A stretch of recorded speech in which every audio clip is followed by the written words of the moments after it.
Flight attendants who handled a plane crash? What happened? I was refilling coffee in first class when I noticed the three men in row 4. Expensive suits, polished shoes, briefcases that matched too perfectly. They'd boarded in Chicago without speaking to each other, but I'd caught them making eye contact twice during boarding. The tall one checked his watch for the third time in 10 minutes. Something felt wrong in a way I couldn't name. But after 9 years on this route, you develop instincts about passengers.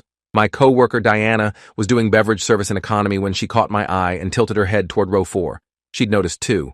We'd worked together long enough to communicate without words. The flight to Denver was only 90 minutes, but those three men had transformed the cabin's energy into something tense and watchful. Captain Ramirez had mentioned nothing unusual during our pre-flight briefing, so I tried to shake off the unease crawling up my spine. The elderly woman in 12B kept fumbling with her oxygen concentrator, the portable kind that plugs into the seat. She'd shown me her doctor's note during boarding, explaining she needed it for her emphysema. Sweet face, trembling hands, the kind of grandmother who bakes cookies and keeps photo albums. But when she caught me watching the three men in business suits, her expression shifted for just a second. Sharp, calculating. Then back to confused elderly passenger needing help with her oxygen line. Row 4's middle seat guy stood up and walked toward the lavatory, but instead of going inside, he stopped at row 12. He leaned down to whisper something to the oxygen tank grandmother.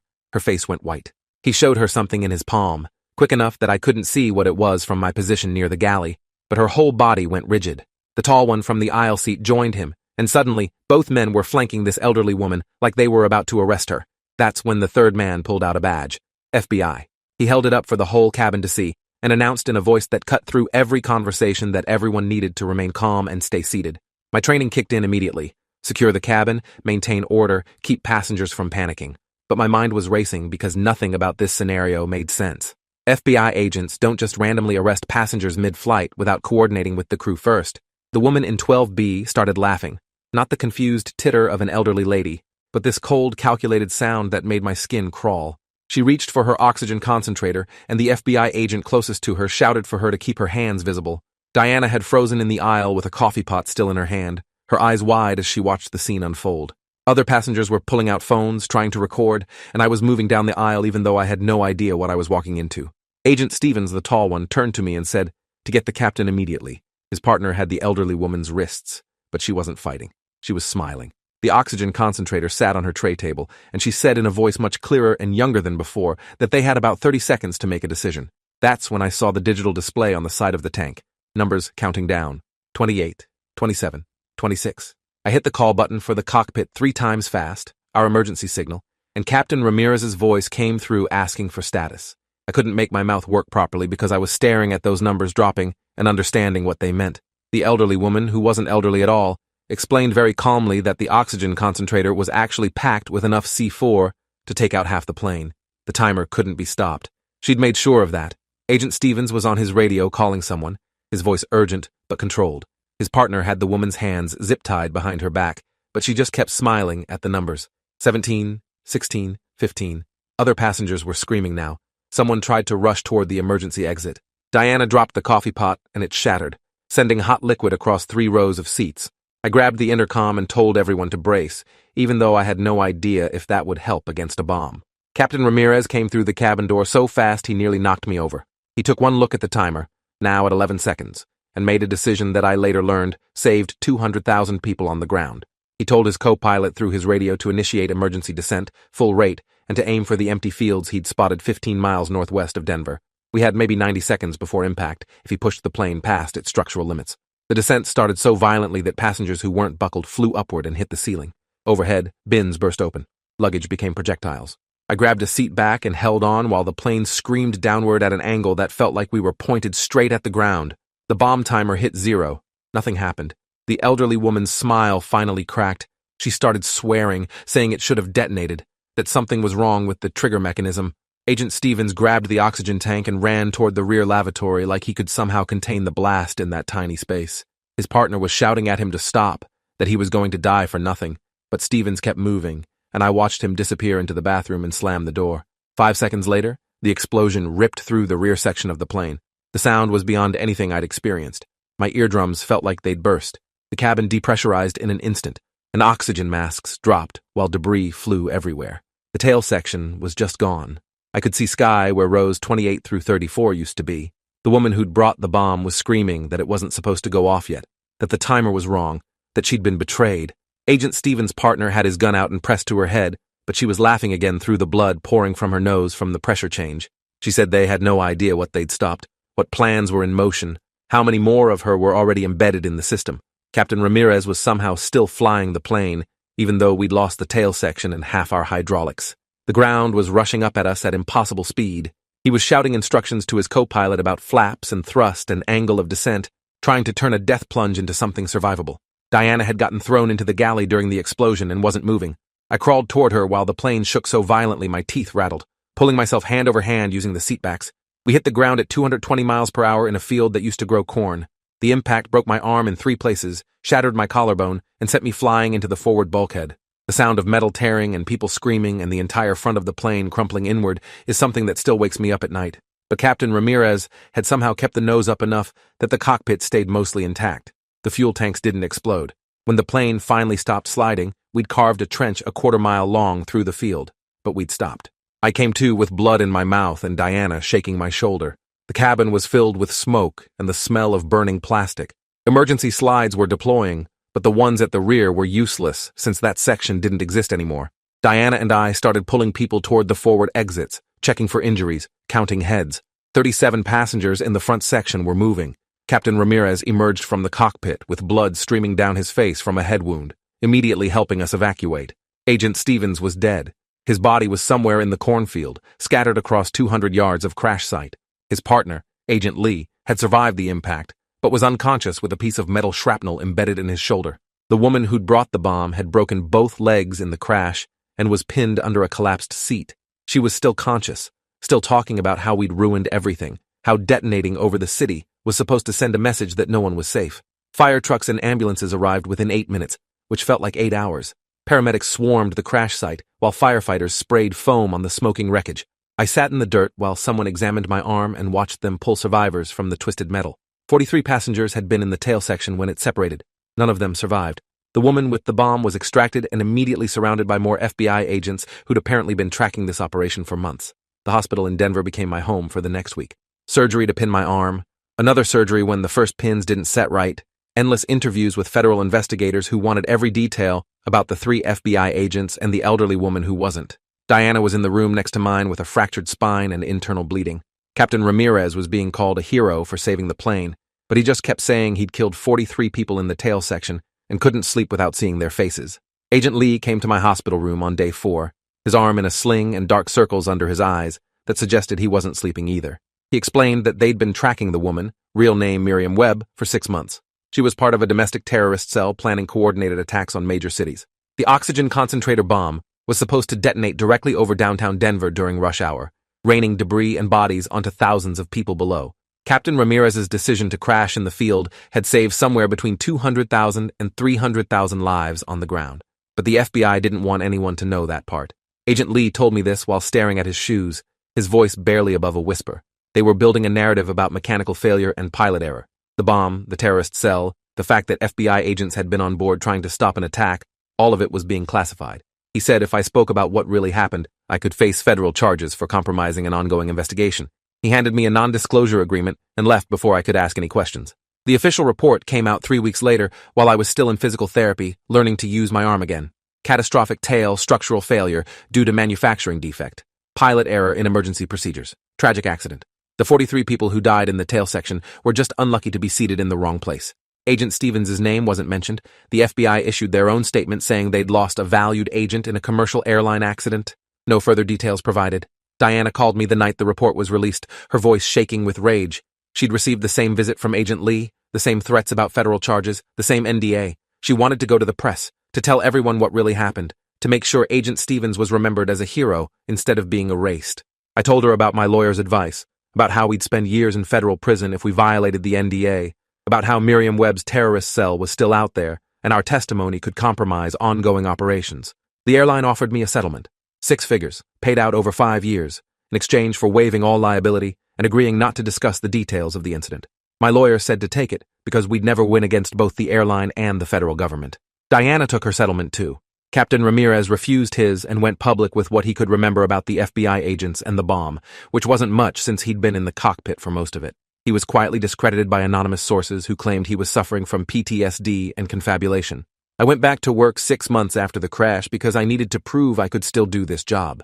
My first flight back was to Chicago, the same route where everything happened.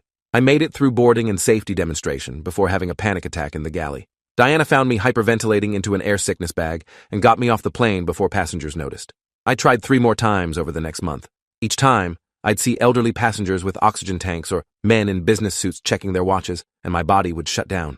The 1-year anniversary of the crash brought news coverage and memorial services for the 43 people who died. Their families gathered at the crash site, now marked with a memorial stone that repeated the official story about structural failure and pilot error.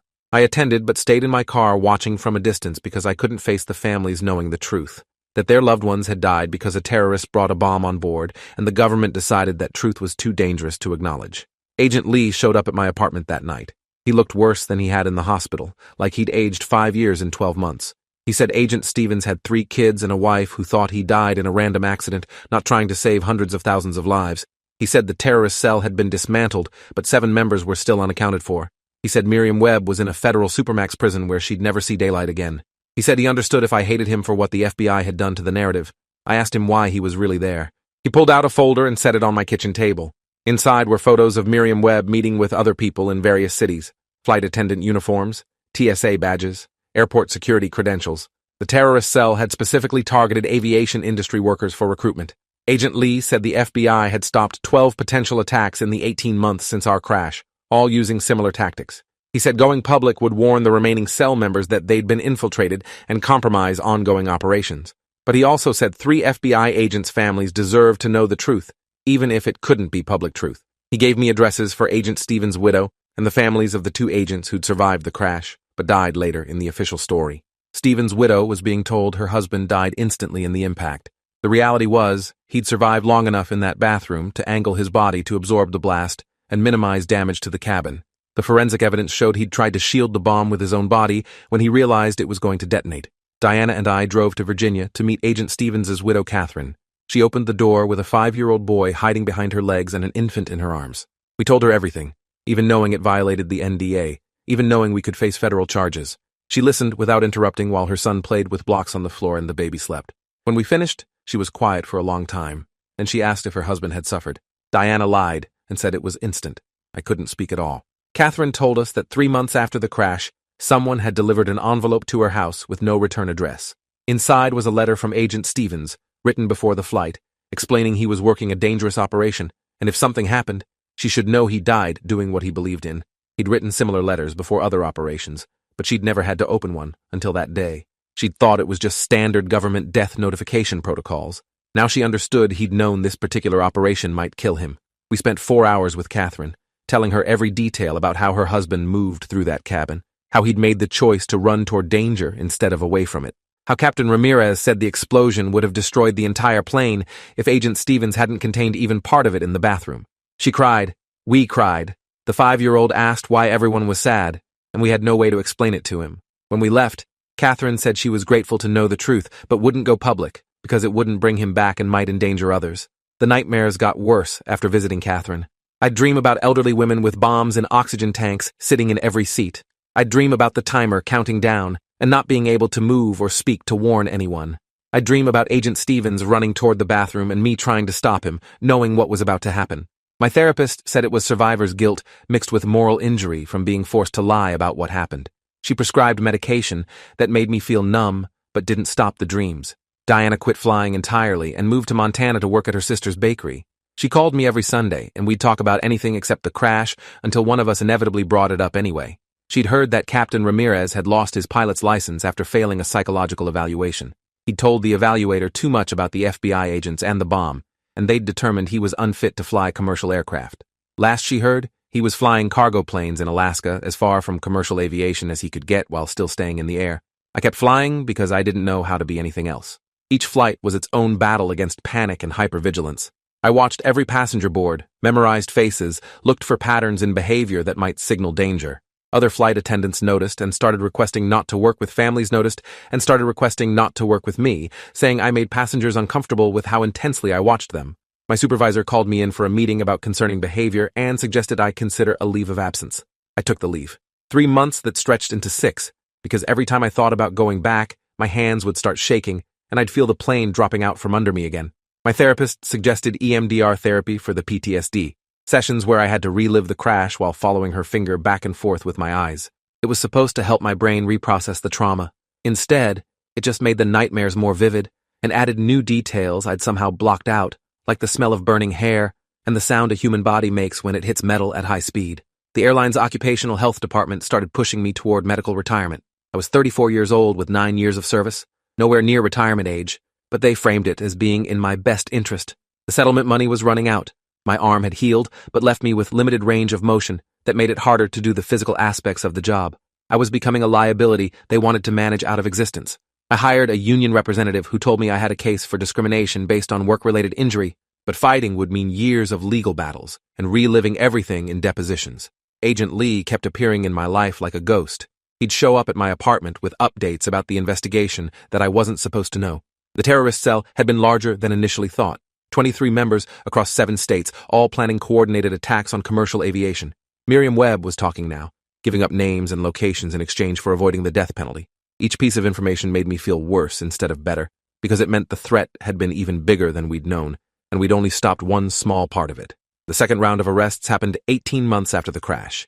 FBI raids in Phoenix, Seattle, Atlanta, and Newark. They found 4 more oxygen concentrators modified into bombs, all identical to the one Merriam-Webb had brought onto our flight. The plan had been to detonate 5 planes simultaneously over major cities on the same day. Our crash had disrupted the timeline enough that the other attacks were delayed, giving the FBI time to infiltrate deeper into the cell and prevent the others from happening. But the FBI still couldn't go public with any of it. Agent Lee explained it in my kitchen at 2 a.m. on the night of the arrests, drinking coffee that had gone cold hours ago. The terrorist cell was connected to 3 other domestic extremist groups. Revealing the aviation plot would expose ongoing infiltration operations in those groups, so the arrests were announced as unrelated weapons charges and conspiracy to commit violence. No mention of planes or bombs or the connection to our crash. The 43 people who died remained victims of mechanical failure in the official record. Diana called me after seeing the news about the arrests. She'd put the pieces together, even though the FBI had scrubbed the connection from public records. She was crying and angry and wanted to know how many more lies we were supposed to carry. I told her what Agent Lee had told me about the other groups and ongoing operations. She said she didn't care anymore, that protecting investigations wasn't worth protecting the truth from the families who deserved to know. We fought about it for 2 hours until we were both exhausted and empty. She hung up on me and didn't call back for 6 weeks. Captain Ramirez reached out through a mutual contact at the airline. He wanted to meet, said he had something to show me. We met at a coffee shop in Denver near the memorial site. He looked smaller than I remembered, like the weight of everything had compressed him into a more compact version of himself. He spread out photocopies of documents on the table between us. Flight data recorder transcripts that showed his descent rate had exceeded the plane's design specifications by 40%. Engineer reports that concluded the tail section had separated due to structural stress from the extreme maneuvers, not the explosion. The documents meant that technically, Captain Ramirez's flying had caused the tail to separate. The explosion had been contained in the rear lavatory by Agent Stevens' sacrifice, damaging but not destroying the tail section. But the emergency descent had put so much stress on the airframe that it had torn apart anyway. 43 people had died not from the bomb, but from the captain's choice to dive at a rate that exceeded the plane's limitations. The official report had blamed manufacturing defects to protect both the FBI's classified operation and the airline from liability, but the truth was more complicated than either narrative allowed. Captain Ramirez said he'd been living with that knowledge for 2 years. The engineers had explained it to him in careful technical language that boiled down to, "You broke the plane trying to save the people on the ground." His therapist said he'd made an impossible choice in an impossible situation. His wife said he'd saved hundreds of thousands of lives. His lawyer said he should never speak about it again. But he couldn't sleep anymore knowing that his decision, the one everyone called heroic, had killed 43 people who might have survived if he'd descended at normal emergency rates. I asked him what he wanted from me. He said he needed someone else to know the truth, the whole truth, not just the parts that fit convenient narratives. Agent Stevens had died a hero containing the blast. Captain Ramirez had saved a city but killed his passengers doing it. The FBI had stopped a terrorist attack but lied about it. The airline had settled with families while hiding what really happened. All of it was true simultaneously, and he was drowning in the contradictions. We sat in that coffee shop for 6 hours while he went through every technical detail of what happened in the cockpit, the warnings blaring as he pushed the descent rate higher, the co-pilot shouting that they were exceeding structural limits, the choice point where he could have pulled back and maybe saved the tail section, but definitely doomed everyone on the ground if the bomb went off at altitude. He'd chosen the people on the ground over the people in his plane. No one had told him that was the wrong choice, but no one could tell him it was the right one either. I shared what Agent Lee had told me about the 4 other bombs they'd found and the coordinated attack plan. Captain Ramirez processed this information slowly, his face going through expressions I couldn't read. Finally, he said that if our crash had prevented 4 other planes from going down, then maybe the math worked out differently than he'd thought. Maybe 43 deaths that stopped a plan to kill thousands made the impossible choice slightly less impossible. I told him that was survivor's logic, trying to make sense of trauma. He said he'd take survivor's logic over not surviving. Diana and I reconciled slowly over the next year. Weekly phone calls became more frequent, the silences between us less loaded. She met someone in Montana, a carpenter who knew nothing about aviation, and liked it that way. She sent me photos of them hiking in mountains and building furniture together, living a life completely disconnected from planes and crashes and federal investigations. I was happy for her and jealous in equal measure. She'd found a way to exist beyond what happened. I was still trapped in it. My therapist suggested I might be experiencing complicated grief that couldn't resolve because I was stuck between the official narrative and the truth. She said humans need coherent stories to process trauma, and I was holding multiple contradictory stories simultaneously. The crash was an accident and an attack. The people who died were victims of mechanical failure and casualties of counterterrorism. Agent Stevens was a hero who died saving lives, and a federal agent whose death was classified. I was a survivor and a keeper of secrets, and potentially a criminal if I spoke publicly about what I knew. The 3rd-year anniversary brought more media coverage because someone leaked partial details about FBI involvement to a journalist. The story reported that federal agents had been on board, but didn't mention the bomb or the terrorist cell or the coordinated attack plan. Anonymous sources suggested the crash was related to a classified operation, but provided no specifics. The FBI issued a statement neither confirming nor denying. The families of the 43 who died demanded answers. The airline's stock price dropped 8% in 2 days. Agent Lee showed up at my apartment the night the story broke, more agitated than I'd ever seen him. The leak was coming from inside the FBI, probably someone who disagreed with keeping the operation classified 3 years later. There was going to be an investigation into who talked to the press. Anyone with knowledge of the operation would be questioned. He wanted to make sure I knew not to speak to journalists under any circumstances, that the NDA I'd signed was still legally binding, that federal prosecutors were prepared to pursue charges if necessary. I asked him if he really thought threatening me was going to work after 3 years of carrying his secrets. He sat down on my couch and put his head in his hands. He said the threat wasn't from him, that he was just the messenger because he was the only one I'd speak to.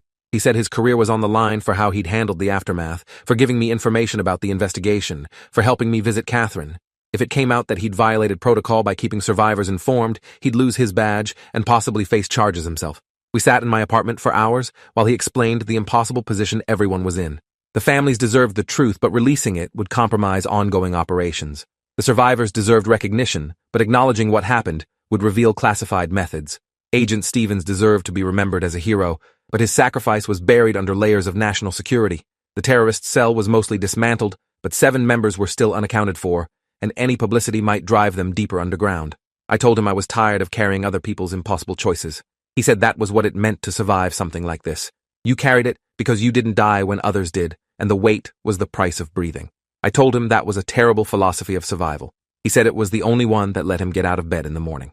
We both knew we were talking about more than just the crash. The journalist who'd written the partial story contacted me through 3 different channels: email, phone messages, a letter delivered to my door. She explained she was trying to tell the full story of what happened, that families deserved to know the truth, that government secrecy was being used to avoid accountability rather than protect operations. She promised anonymity and legal protection. I deleted the email, blocked the number, shredded the letter. Diana got similar contacts and made similar choices. Captain Ramirez talked to the journalist and immediately regretted it when FBI agents showed up at his house in Alaska with questions. The second leak came 6 months later with more details. Bomb on board, terrorist plot, FBI agents confronting suspect mid-flight.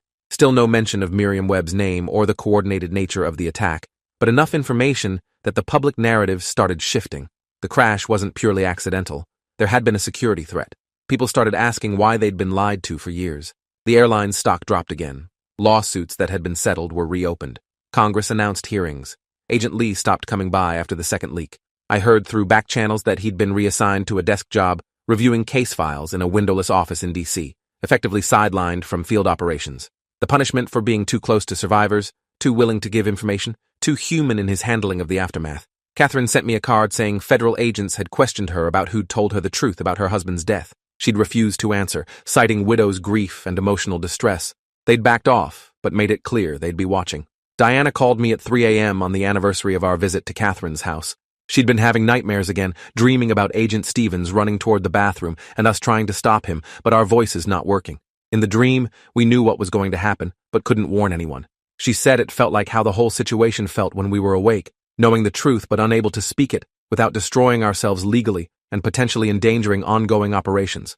The congressional hearings happened 18 months after the first leak. I was subpoenaed along with Diana, Captain Ramirez, and 6 other survivors. We sat in a witness room for 8 hours while lawyers argued about what we could and couldn't be asked due to national security concerns. Eventually, we were allowed to testify in closed session with only specific committee members present. No cameras, no public record, no accountability for the people who decided to bury the truth. I told them everything in that closed session. The 3 FBI agents boarding in Chicago, the elderly woman who wasn't elderly, the bomb in the oxygen concentrator, the timer counting down, Agent Stevens' sacrifice, the explosion, the crash, the cover-up, the NDAs, the threats, the ongoing psychological torture of carrying secrets for the government while watching families grieve based on lies. Diana testified about the moral injury of being forced to lie. Captain Ramirez presented his technical documents showing how his choice to save the ground killed people in his plane. The committee members listened and took notes and asked careful questions that felt more like they were checking boxes than seeking truth. At the end, the chairman thanked us for our service and sacrifice and said the committee would issue recommendations for improving how classified information related to civilian casualties was handled in the future. Nothing about accountability for what had already happened. Nothing about finally telling families the truth. Just recommendations for future incidents. The committee's report was released 6 months later with most of it redacted. Black bars covered entire paragraphs. The public version acknowledged that there had been a security incident on board, but maintained that specific operational details remained classified for national security reasons. The recommendations section was almost entirely redacted. The families of the 43 who died learned nothing new except that there was something they weren't being told. Media coverage lasted 3 days before moving on to other stories. I stopped flying permanently after the hearings. My medical retirement was finalized with full benefits and a confidentiality clause that prevented me from discussing the reasons for my departure. I moved to Colorado, close enough to the crash site to visit, but far enough from airports that I didn't have to see planes constantly. I got a job at a community college teaching business communications, work that had nothing to do with aviation or emergencies or impossible choices. Diana's relationship in Montana ended badly. Her partner couldn't understand why she'd wake up screaming, why she'd panic at sudden noises, why she couldn't talk about most of her adult life without shutting down. She moved back to Colorado, and we became roommates. 2 broken people who understood each other's specific kind of brokenness. We'd drive to the crash site on anniversaries and sit in silence because everything had already been said, and none of it had helped. Captain Ramirez lost his job in Alaska after the congressional testimony. Word had gotten around that he'd exceeded structural limits on the crash, and his employer decided he was too much liability. He couldn't get hired anywhere else because the industry was small and everyone knew his story now, even if they didn't know the full truth. Last I heard, he was working at a flight school teaching ground operations, keeping his feet on Earth because no one would let him back in the sky. Agent Lee contacted me 4 years after the crash with news that Miriam Webb had died in prison. Heart attack, officially. But he said it quietly in a way that made me wonder if it was really that simple. He said with her death, some of the justification for keeping the operation classified died too. Maybe now there could be a conversation about declassifying enough information to let families know what really happened. I told him I'd believe it when I saw it. The 4th anniversary brought the first signs of movement toward transparency. The Department of Justice announced a review of classified incidents involving civilian casualties to determine what could be declassified without compromising ongoing operations. It was bureaucratic language that meant almost nothing concrete, but Agent Lee called it progress. I called it the government testing whether enough time had passed that they could release information without facing consequences. Catherine's oldest child started asking harder questions as he got older. He'd been 5 when his father died, old enough to remember him, but too young to understand what had happened. Now at 9, he was reading news articles and asking why the story kept changing. Catherine called me asking for advice on what to tell him. I had no answers that wouldn't involve either lying or revealing classified information. We both cried on the phone about how even trying to parent honestly became complicated when the truth was classified. The actual declassification process started 18 months later.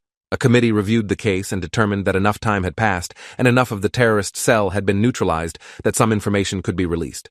Not everything, never everything, but enough to acknowledge that the crash had involved a prevented terrorist attack. The announcement was buried in a Friday afternoon press release that barely made the news cycle. Diana and I were at the crash site when we heard. Someone from the victims' families' advocacy group called to tell us the news was breaking. We sat in the grass next to the memorial stone and watched the sun set while our phones exploded with messages. Journalists wanted interviews. The airline wanted to schedule a call. Catherine was crying on my voicemail saying her son finally got to know his father was a hero. Agent Lee sent a text that just said, "Finally," and nothing else. The press conference happened 3 weeks later. FBI director, DOJ representative, transportation secretary, all standing at podiums explaining what they could now reveal. Terrorist plot, bomb on board, FBI agents attempting interdiction mid-flight, Agent Stevens's heroic sacrifice, the crash as a result of both the explosion and emergency procedures necessary to prevent detonation over populated area, 43 casualties in the tail section, 200,000 lives saved on the ground. They asked Diana and me to be at the press conference, standing behind the officials like props to legitimate their narrative. We refused. Captain Ramirez agreed and stood there looking uncomfortable, while people praised his split-second decision-making.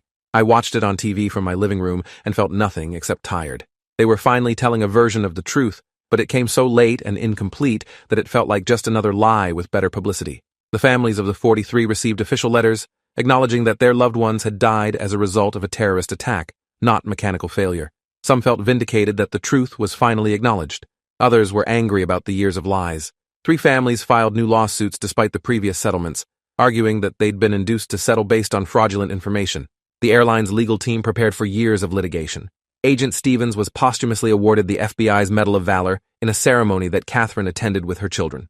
The 9-year-old gave a speech about his father that he'd clearly been coached on, talking about sacrifice and service and protecting Americans. I watched the video later and felt sick about how this child had been turned into a prop for the FBI's narrative rehabilitation. But Catherine texted me after saying it had helped her son process his father's death, knowing it meant something. Who was I to say that comfort was wrong? The changes in aviation security came slowly and inconsistently. New protocols for flagging suspicious medical equipment, better coordination between FBI and TSA, expanded no-fly lists, more air marshals on domestic flights. Survivors were consulted for a training video about recognizing threats. Diana and I agreed to participate, figuring if our trauma could help one flight attendant identify danger earlier, it was worth reliving everything on camera. But mostly, life just continued. The crash became something that had happened to us, rather than something currently happening. The nightmares spaced out to once or twice a month instead of every night. Diana started dating again, carefully, choosing partners who could handle her need to sit near exits and sometimes leave movies if the noise got overwhelming. I adopted a dog who woke me from nightmares by licking my face, pure and uncomplicated comfort. Captain Ramirez got hired by a small regional airline after the FBI's public acknowledgement of what really happened. He was flying again, small turboprops in the southwest, staying closer to the ground where emergency landings were less catastrophic. He sent me a photo of himself in the cockpit, looking genuinely happy for the first time in years. The caption said, "Still flying despite everything." I understood that sentiment deeply. Agent Lee and I met for coffee on what would have been Agent Stevens's 40th birthday. Lee had left the FBI and was teaching criminal justice at a university, trying to shape the next generation to handle impossible situations better than his generation had. We talked about Catherine's kids and Captain Ramirez flying again and Diana's new relationship. We didn't talk about the crash except to acknowledge that we'd all survived it in different ways. Some of those ways were healthier than others. The 10th anniversary brought a proper memorial service with families invited and survivors recognized and officials acknowledging the full truth for the first time publicly. 200 people gathered at the crash site on a cold October afternoon. Names were read. Stories were shared. Catherine spoke about Agent Stevens. Diana spoke about moral injury and recovery. Captain Ramirez spoke about impossible choices. I stayed quiet, having said everything I needed to say in closed congressional sessions and therapy offices and late-night calls with the only people who understood. Afterward, we took a photo. All the survivors who'd come back, standing together with the memorial stone behind us. 14 people out of 91 who'd been on that plane. Our faces showed age and trauma and survival. Diana's arm was around my shoulders. Captain Ramirez stood next to Catherine's oldest son, who was 15 now and had his father's jawline. Agent Lee was there at the edge of the frame, no longer FBI but still connected to what happened. We all carried scars that would never fully heal, but we were breathing, and that was something. I still teach at the community college. My students know I used to be a flight attendant, but not what happened. Sometimes they ask why I don't fly anymore, and I tell them I found work I liked better, which isn't entirely a lie. The truth would take hours to explain and require reliving things I've learned to carry quietly. Diana got promoted to manager at a nonprofit that helps survivors of traumatic events. She uses what we learned about being forced to carry classified truth to help others navigate trauma that can't be spoken about. The legal battles from the family's lawsuit settled out of court last year with amounts undisclosed, but reportedly substantial. The airline admitted no wrongdoing, but acknowledged that families deserved to know the truth earlier. The government's position was that classification had been necessary at the time, but could have been reviewed more quickly. Everyone got to save face, while families finally got acknowledgement that their grief had been compounded by years of lies. Captain Ramirez and I still text on the anniversary, usually just "still here" or "made it another year," or sometimes just a photo of the sky from wherever we are. Diana comes over and we watch trashy reality TV because neither of us can handle shows about planes or terrorism or government conspiracies. We've learned what content we can consume without triggering spirals. It's a small kind of recovery, but it's real. Catherine's son got accepted to the FBI Academy last month at 19. She called me crying, happy, and terrified in equal measure. Part of her wants him to do something else, anything that doesn't involve the same risks that killed his father. Part of her knows this is how he honors that death. I told her he's not his father and won't face the same choices. She said she hopes I'm right, but knows hope isn't insurance. We both understood we were talking about more than just her son's career. The nightmares never completely stopped. They evolved. Now, instead of reliving the crash, I dream about alternative versions. Timelines where Agent Stevens survives, where the bomb doesn't go off, where I somehow recognize Miriam Webb as a threat during boarding. My therapist says this is my brain still trying to find control over an uncontrollable situation. After 14 years, I've accepted that some wounds don't close. They just become part of your landscape. I'm flying tomorrow. First time in 11 years. Diana and I are going to Hawaii for a friend's wedding. I've been taking medication for weeks to prepare, doing exposure therapy, practicing breathing exercises. The therapist says I'm ready. Diana will be with me, another survivor who understands exactly what this means. We bought seats near the exit row. We've memorized the emergency procedures. We know it's irrational after all this time, but trauma doesn't respond to logic. We'll carry our truth onto the plane like invisible cargo, heavier than any luggage, and hope the sky holds us gently. 43 people died in a cornfield because impossible choices had to be made. Agent Stevens ran toward a bomb to save hundreds of thousands. Captain Ramirez crashed a plane to prevent a massacre. The government lied to protect operations. We survived and carried their secrets until we almost broke. Now we're just people trying to live with what happened, one flight at a time. Thanks for watching till the end. Make sure to subscribe and like to not miss the next story.